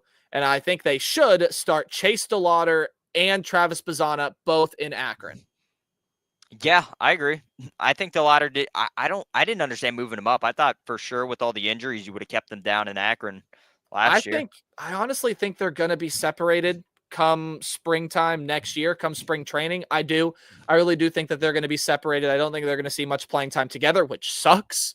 But I mean, hey, we'll see. So that is Will Wilson. Welcome to Cleveland. We will see where he lands. He'll try to earn his spot on any one of the teams. The rest of the players we will be talking about, with the exception of one, left Cleveland. And let's go ahead to Luis Durango. Taven, I know we didn't really know a lot about Luis Durango. I don't think we have talked about him much here on podcast, but he was an international signing. I don't know when, but he was an international signing. He is 21 years of age, and now he has just been selected to go to the New York Yankees. He was with Lynchburg last year, and in 2020, he has never been higher than Lynchburg. He's never been higher than the single A level. So any first impressions on Luis Durango? He has never played more than 70 games besides once in his career, and that was back in 2022 with Lynchburg. Last year, only played 41 games. Yeah, he's a speedy guy in the outfield. He's got a glove. Even around the base pass, he steals bases a lot. So he's your speed guy. Kind of reminds you of a little bit of a Connor Cox kind of build-ish. Maybe he can form, but again, it's really early to tell anything about him. He's only a small sample size in Lynchburg, but obviously really young guy that we don't know a lot about. Didn't really have an opinion on him going, obviously coming into this. Now that he's with the Yankees, obviously don't like him at all, which he had no control over. But I think if they develop him well, he can be a fine player. I mean, obviously it's just really tough to tell, only getting up to Lynchburg, but I think he should be fine. He's got speed. So that should help. So you take a look at speed. You said it. 87 stolen bases over only 181 game sample size is nuts. That's insane. If you were to put a best year on him, it would definitely have to be his year in rookie ball in 2021. Now, he only played 46 games in rookie ball. And if you were to sort of pull something out to where you say, okay, what's his best minor league season? It would be 2023. And I'll tell you why later. But his best season overall is 2021. He hit 308, had an OPS of above 800, almost 50 hits. He was averaging more than a hit per game. The strike out to walk ratio. I don't know why that took me so long. The strikeout to walk ratio definitely could be improved, but his only 3 career home runs he's had were all hit in 2021. So I guess he's shown a little bit of the power, but that's not necessarily his game. 28 stolen bases back in that year as well. Now, I didn't tab a best year for him in the true minor league system, because his best year was in 2023 and he hit 333. He had above an 800 OPS. He had 14 strikeouts, 9 walks, 18 stolen bases to only 1 caught stealing. The RBIs weren't really there, but had 27 total bases. All that might not sound that impressive once you get into the numbers. He did only play 23 games.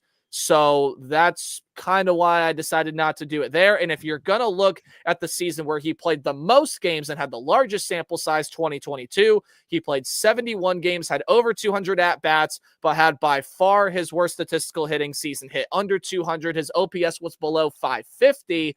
So kind of a mixed bag with Luis Durango, but if he can develop, he is going to be a speed guy on the base paths, not going to hit for power, but has shown he can hit for contact, and that's what the Yankees are going to be getting in Mr. Durango. Yeah, I mean, you said it best. So let's move on here to one of 2 players that the Pittsburgh Pirates decided to take after they had already made a lot of deals with the Guardians this offseason. They continue to take from the Guardians prospect pool, and Randy LeBow is now going to be a member here of this team. You see his stats throughout the MILB career. And again, he was a really, really late draft pick. He was picked in round 35 back when the MLB draft was that long. Is it still that long? They still have that many rounds? They cut it to 20 40-20, which is Yeah, the so- right move because those guys weren't obviously making it really far, but he's one of the guys that did. I mean, all the way up to AAA. So Yeah, he made it all the way up to AAA last year, and last year's stats look like this. He was 3-6, 4.57 ERA, over 61 innings pitched, had 52 strikeouts. Not necessarily indicative of what I think Randy LeBau is about. His best year, by far and away, was in 2022, and we know that win-losses don't really tell the full story, but when you go 11-2, you're doing something right. Had a career best, or I should say a second career best ERA of 3.33 over 38 games. He comes out of the bullpen. He did not start any of those games. He had 70 innings pitched, allowed only 40 hits, 26 earned runs, gave up 8 homers. But the important stats here, 89 strikeouts, which is a career high, while walking at 37 batters, and a career low. He allowed hitters only to hit 163 off of him. So this was another guy that was just a great bullpen arm for the Guardians organization. It is unfortunate that he got taken. He definitely is going to be one of the more underrated pieces that got taken here in this draft, because you take a look at some of those numbers in 2022, 11.39 strikeouts per 9 innings. His walks, yeah, he does have a little bit of a problem. He does like to walk a ton of guys, and he can give up the home run a little bit too often. But when you have a guy that has nasty stuff that can strike someone out, that's a very, very valuable asset. And LeBau, of course, being someone that was in Columbus last year for the entire season, that tells you how valuable the player he is. He'll probably go up and start with Pittsburgh's AAA organization right away. yeah, I think he finds his way in Indianapolis to really start their season out. LeBau, I loved him when he was in Akron. Obviously, you said 22 was his best season with Akron, and he was on fire there. Went 11-2. I know he bounced between Lake County as well, but Akron's where I really saw him settle in. You put him in a game, middle relief guy. He was never a closer. Could maybe slide in there if you needed him, but he's a middle relief guy, and he can give you 1 to 2 really, really, really strong innings. Like everything that he's about, he's got a really good pitch arsenal. And when he's on, he's on. I mean, he had an off year this year, which found his way back. Started at Columbus and found his way back into Akron, then all the way back up to Columbus after about spending three-ish weeks with the Ducks just to get back on pace. But I like when this guy's on fire, like I've said, he's got really good stuff. Middle reliever, really good pickup for Pittsburgh. And I will say, I feel really bad for Lavastida because him, LeBau, Lava, and Reynel Delgado, they were like the trio of Columbus and Akron all played together. And obviously we touched on it earlier. Reynel is now with the Brewers. LeBau's gone to Pittsburgh. I don't think Lava's sticking around. He's a free agent, but maybe. I hope we do. I like Lava. But again, LeBau, great guy. Great middle reliever pitcher. Great pickup for Pittsburgh. And so 24-12, his career numbers, just about 3.50 ERA. Again, like you said, pretty good reliever out of the pen that I think will find his way into Pittsburgh. He is a little bit on the older side. He is 28, but if Pittsburgh does need help in that bullpen, which they do. You saw it last year. He could definitely make his way into some major league time. He started in Lynchburg in 2021, and of course last year made his way up to Columbus. So rising through the 4 teams there in 4 seasons. That is pretty darn good. What's kind of crazy though is that he was 24 in Lynchburg. You don't see that often. Yep, he was. Wow. Okay. All right. The other guy that Pittsburgh took, and good riddance. He wore maize and blue. Let's get him out of the state of Ohio. Yeah, he probably should have been at the majors just based off of that. But of course, butting head, scarlet and gray, maize and blue. But he was drafted in 2021. He was a 2nd-round pick. I believe, Steve, I think has bounced around quite a bit. Give me 1 second here and I'll confirm. Yeah, he got drafted. Yeah, he got drafted by the Minnesota Twins. His career numbers, he is 8-9, 4.55 ERA, 156 innings pitched. He's got 183 strikeouts. He's also going to be one of those guys that kind of sits in the middle of that pen, which is what he did last year for Lake County. But he has proven to start. He started 15 games in 2022, which is all 15 games he pitched. And in 2023, he pitched 16 games and started all but one of them. So you can kind of pull, and even last year when he was coming out of the pen, he still started 2 games. Again, not going to pin a career year for him because stats are still kind of all over the place. Strikeout to walk ratio is a big thing for him. He can strike out a lot of guys. He also walks a ton of guys, as seen by the numbers that you see on screen. Sorry, I'm pointing the other way, right over there. He doesn't really give up that many home runs. He's only given up 13 home runs throughout his 3 years. So when you compare that to his 9 innings and everything like that, right around 3/4 of a home run per 9 innings. So if he were to pitch 36 innings, he would give up 3 home runs, which, I mean, you'll take that. That's definitely not a bad number, but his career low in hits allowed was last year. It was also career low in innings pitched, so that kind of makes sense. But even though it was a career low in hits, it was a career high in earned runs. So Hajar's got some things to work out. He's definitely got some kinks in his game that he needs to work on. But overall, I would definitely say LeBau is the better pick for Pittsburgh, but I don't think they're necessarily getting a bad player here with Hajar.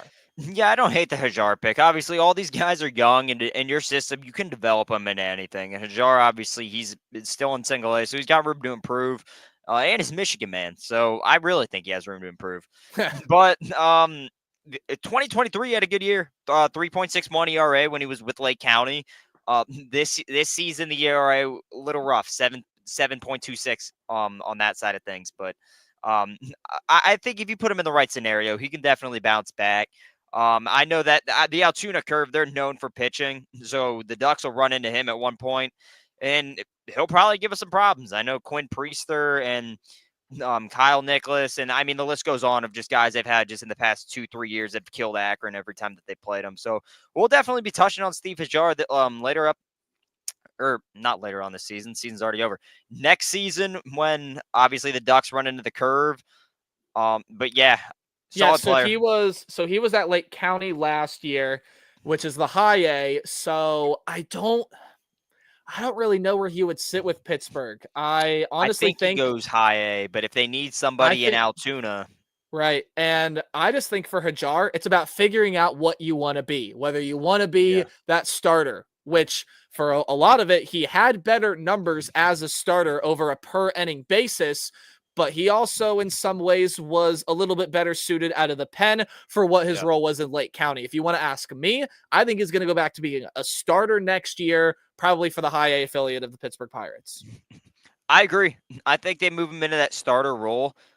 Just because they move a lot of their guys, and we saw it in the Jimenez trade. They move a lot of their guys into the bullpen. So if they can get somebody that they can kind of morph into a starter, and I think if they go the starter route, he definitely will be in high A. If they go bullpen route, he probably start in double A. So that's honestly what I see out of Hajar in Pittsburgh's system. Well, my friend, we got to talk about one player that both of us thought was absolutely gone, but he stayed. He's here. Move on. I got it. There you go. Boom. He is returning. He is back with the organization. This was a guy, and this is why this is such a big surprise. This is a guy that not only Guardians fans that are really in deep, like you and I, Taven, and a lot of other pieces, or a lot of other people as well, that he was one of the pieces that a lot of people are like, I'm very nervous that he's going to be gone. And a lot of people like you and I are like, I mean, there's no way he doesn't get taken, right? Well, he's still here. He was one of the people that Guardians fans were concerned about in national media. You saw his name all over MLB.com as a guy that was going to get taken in the Rule 5 draft. Look, he's still right here. Yeah, I want to pull up even like the graphic that the MLB put out earlier. It's literally Rule 5 draft, top 20 guys, that could be taken. And he was dead smack middle of that list. And this is a guy that, thank goodness, he didn't get taken. You take a look at that. He's coming off his best year. I didn't do this with anyone else. It's because I already had this graphic made up. But he had a career high in pretty much every statistic that you see on screen there. He had a career high in not necessarily win-to-loss record, but in wins. 6 wins was a career high. 2.80 ERA last year. That was a career high. 151 strikeouts last year. That's a career high. He pitched a career high amount of innings. Career low walks per per 9, career low. Home runs per 9. His strikeouts per 9, not a career high, but it definitely was trending up from where it has been. And remember, Taven, we've talked to Ryan Webb before, and we asked him, like, what's sort of your pitching arsenal? And he sort of figured out something with that changeup, and it really helped him out last year. He started, I believe, in Akron, and he made his way all the way up to Columbus, which is probably where he'll start next year. And if the Guardians still are a team that needs rotational help, maybe you see him or a guy like Doug Nikhazy, who they protected from the Rule 5 draft and put on the 40-man. Those are guys that can come up and pitch for the Guardians big league team. Yeah, love Webb. I mean, the dude was an absolute unit when he was in Akron. Just a great guy all the way around. Great stuff. Obviously, again, we thought he was going to be a top 20 pick, and a guy that can see some MLB time, especially if, a guy like, McKenzie's probably going to go down again. Bieber, hopefully not, but I mean, he's been injury prone too. So guys like Doug Nikhazy and Ryan Webb are going to get those, those chances to shine. And this is a guy who took not being on the Rule 5 draft, or not protected from the Rule 5 draft, and added the 40. I think a little personal, because he, on his Instagram story, threw out some Star Wars like picture. It was right after, so it made complete sense that he kind of took a little bit of, personal to it. And I think but now he's got that. Yeah, but now he's got that chip on his shoulder, Oh, yeah. right? Yep. Now he's got that piece and that motivation to say, okay, you guys didn't want to protect me. I'm still here. And Ryan Webb is such a nice guy, man. Oh, We've talked to him dude. before. I've talked to him in Akron before, after a game. Such a nice guy. Yep. He's going to bring that competitive spirit and fire next year. I have a guarantee we could be highlighting 2025 as Ryan Webb's best season, the former Georgia Bulldog. I think we will. Yeah, you mentioned Georgia. Could be the year of the Bulldogs. Could be the year of Ryan Webb. Who knows? I'm so happy that he's still here. I know, of course, you are happy that Aaron Davenport is still here. But for every Guardians fan across whether big league, minor league, you have to be glad that Ryan Webb is still here. You have to be glad that Tolentino is still here, and really just a lot of the top guys are gone. Obviously, losing Christian Cairo sucks, because Christian Cairo is good. For sure. Objectively, he's good. Don't have a spot, though. That's the only thing with that. Yep, just didn't have a spot. And I think the Braves recognize that. The Braves needed a spot. So Christian Cairo is your big loss from the Rule 5 draft. Otherwise... And I don't want to downgrade anybody else, but I mean, Durango, he's a really young guy who we don't know. Same with Hajar, and Labout's had up and down seasons, and he's obviously 28. So, Will Wilson, welcome to the team. Welcome to the organization. We'll see where Will Wilson starts us with. But pull up that graphic again of all the players that were eligible for the Rule 5 draft. We can just look at all the guys that didn't get picked. So Alaska Abney, huge return. Trey Benton, Ross Carver, Aaron Davenport, Trenton Denholm, Bradley Hanner, Alan Hernandez, I think was a big name that was also floating around to get taken. He is also stayed. Jack Leftwich is still here. I know you don't like him, but the amount of saves he occurred has to count for something. Tommy Mace is still here. Davis Sharp, Hunter Stanley, Tyler Thornton. That's just your right-handed pitchers. Left-handed pitchers, Rodney Boone, great. Will Dion, great. Hajar and Labout, obviously both got taken. Ryan Webb, touched on him. He is still here. Christian Cairo obviously is gone, but Collado, he returns. Devers, Frias, Micah Priest, Tolentino, one of the best gloves in minor league baseball. Yordis Valdez, Burgos is coming back. Obviously, you see Luis Durango is gone. Listed as an outfielder on MLB.com. Yep, he was listed as a center fielder, so that checks out. I didn't get that graphic wrong. Esteban Gonzalez, George Valera, and Miles Straw. No one was Straw didn't get taken. Woo! $5 million. Wrap it up. Woo! $5 million. Straw. I guarantee you, again, he has no problem sitting in AAA making $5 million bucks. Thank you, Dolans. Yep. Thank you for that. But yeah, so we'll leave it on this screen for a little bit so they can just see sort of all the players that are still here. Again, there are some people on this list that got taken. Obviously, we just touched on those people. But yeah, 4 losses, 1 gain, and a lot of trade talk around Guardians right now. So there's your Rule 5 draft. Yeah. So my question to you now is, what it doesn't pertain to the draft, but I've heard rumors of Naylor going around. They just made a trade to Toronto.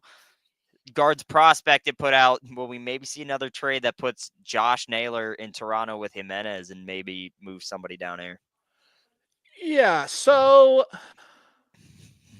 I gotta think about how I want to talk about this because, okay, look, I know there are a lot of Josh Naylor super fans out there, a lot of people that love him. The dude is a little bit of a psycho, but So makes him great.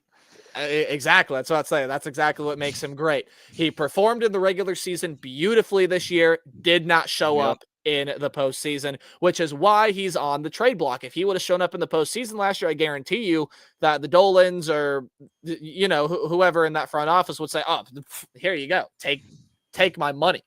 But also Naylor, with the market and the way first basemen have been signed as of late, you look at Matt Olson, you look at some of the other first basemen, even Bryce Harper starting to become a first baseman now. That is upping the first baseman market.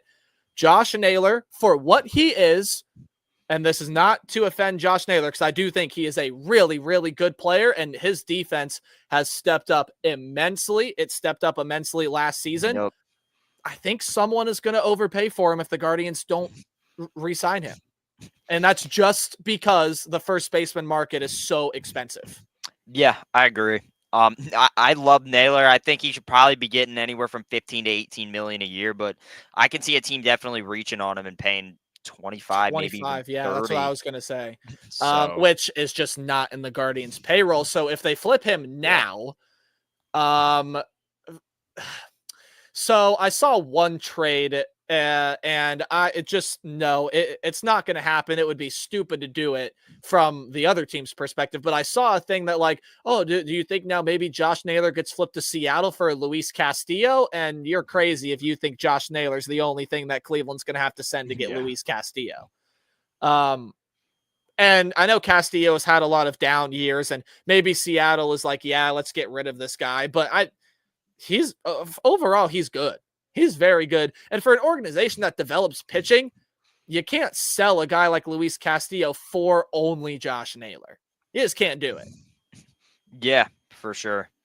So Josh Naylor, while I can't sit here and tell you fine people today what team I think he's going to go to, I do think that he is going to get traded. That's just my personal feel. But now after seeing kind of what the Guardians did with Jimenez and that sort of deal, I'm kind of on the fence on if Josh Naylor gets traded or not. I have seen Lane Thomas trade rumors, and I don't care what we get back from him. If Lane Thomas gets traded, I will be very upset. But Josh Naylor, I mean, you have Kyle Manzardo. You have some other promising young first baseman within the organization. And I know how much this organization likes Kyle Manzardo. And obviously didn't show the power the first time around, started to show it the second time around, hit a couple of big home runs there in the postseason. So if they move on from Josh Naylor, I'm not going to like it, but I'm also not going to hate it. I'm not going to like it. I think you have to at least keep Naylor. You can't deal him and Jimenez and just straight up start fresh, because I don't think you're going to get anywhere with having a Manzardo and like a Freeman infield. Here's the thought process with that, though, right? And the thought process with it is if you deal Naylor now, then you don't lose him for nothing next year. I don't know how much you're going to get, though. That's the only problem. More prospects, hopefully. But like, where are they going to play? That's the thing. Like, you have guys lined up, like Bazana's sliding in a second long term. Manzardo's your first baseman, and then like you have Rocchio staying.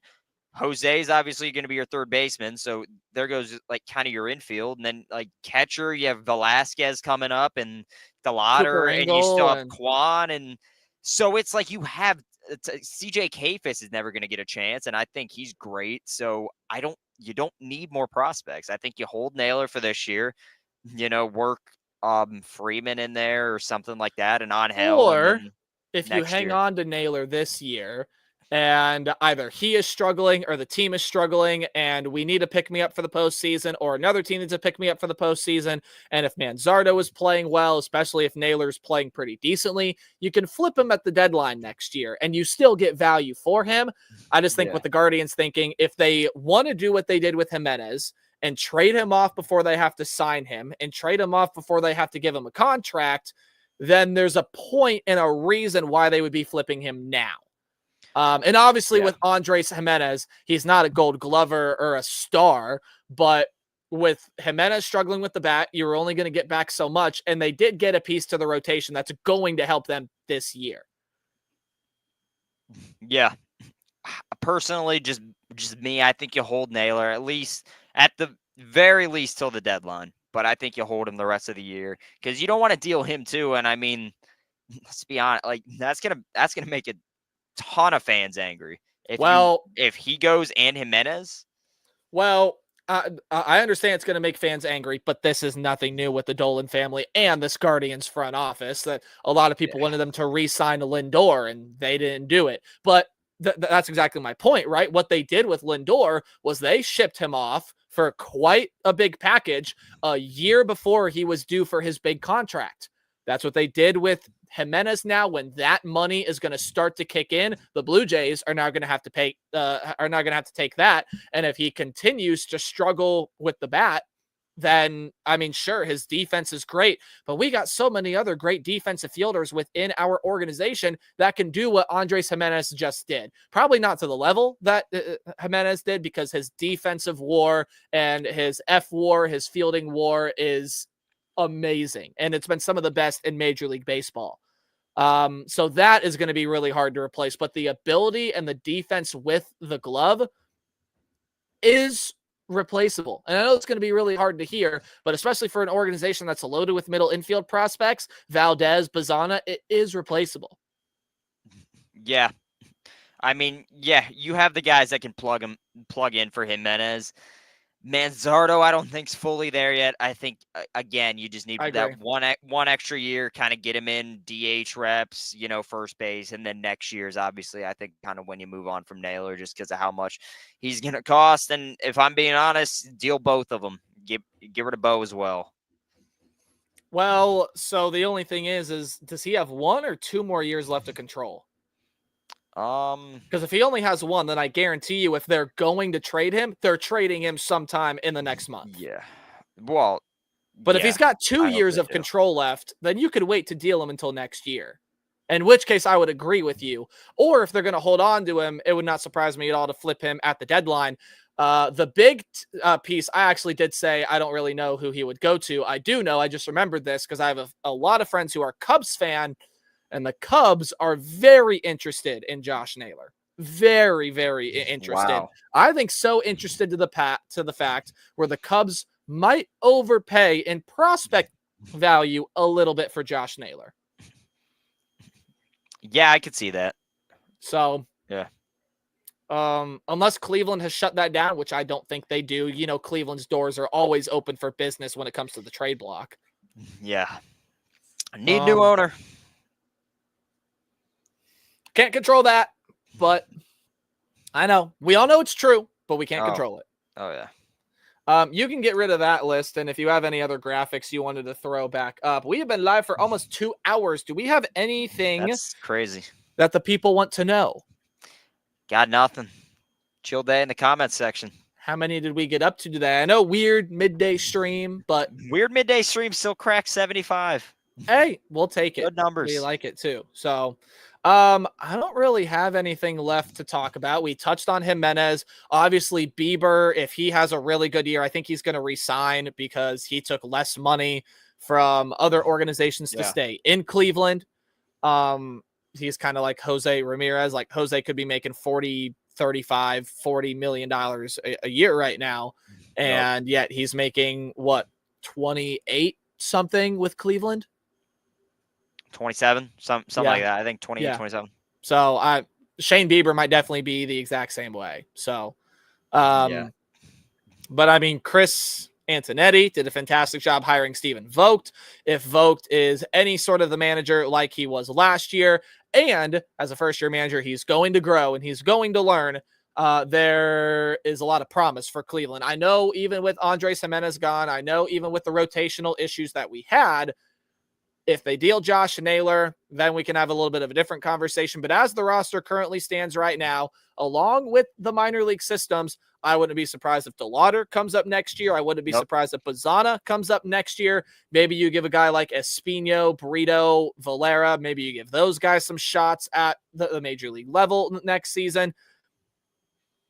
I'm not too upset with the Jimenez trade now. Obviously, losing a platinum glover is going to be hard.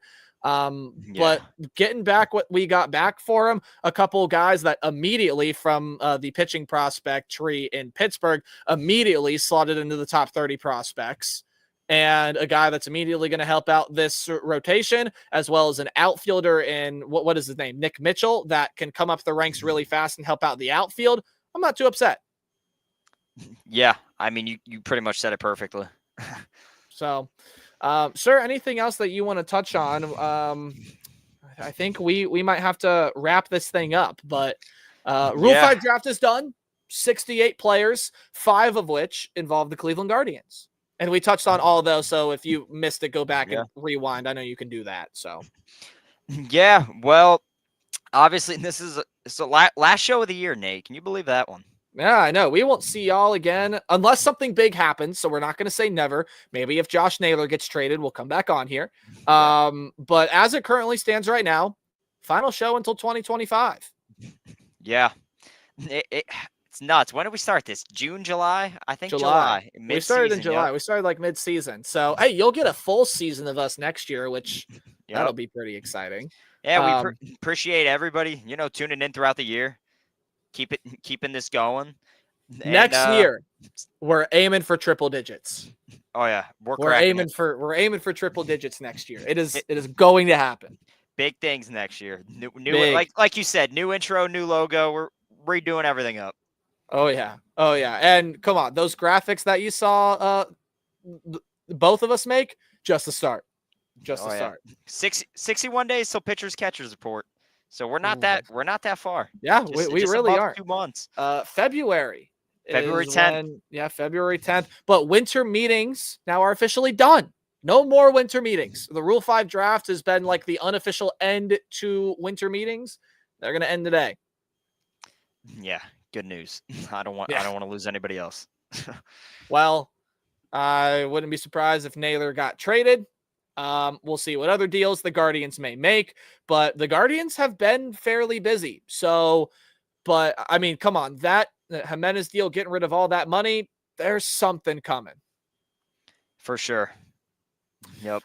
All right. Well, you can say goodbye to all the fine people. I've done my fair share of talking today. Yeah. Well, we appreciate, from me and Nate, everybody during the first season of this. Big things coming up next year, and probably first show? What do we think? In February, definitely right before spring training. At the very least, again, if the Guardians make another big splash, like if Naylor gets traded, there's a big free agent signing, we'll come on and talk for 20 to 30 minutes. Again, today was a longer day because we had a draft to cover. Yep. Appreciate all of you sitting through the draft and sort of listening to us just be in silence. So I guess you weren't really listening to much. But I hope you enjoyed learning about who's leaving, who's coming in. And yeah, I mean, my knowledge and the goal I wanted to get out of this was to grow my knowledge of minor league baseball, which it has, especially within the Guardians organization, which is all that really matters to me. That's all I need to know. 100%. Yep. Giving these young guys some love and some insight before, they turn into something big. And they deserve it. They work hard. 100%. All right, man. Close it out. Well, appreciate everybody this year. And we'll be back next year bigger than ever. So happy holidays, everybody.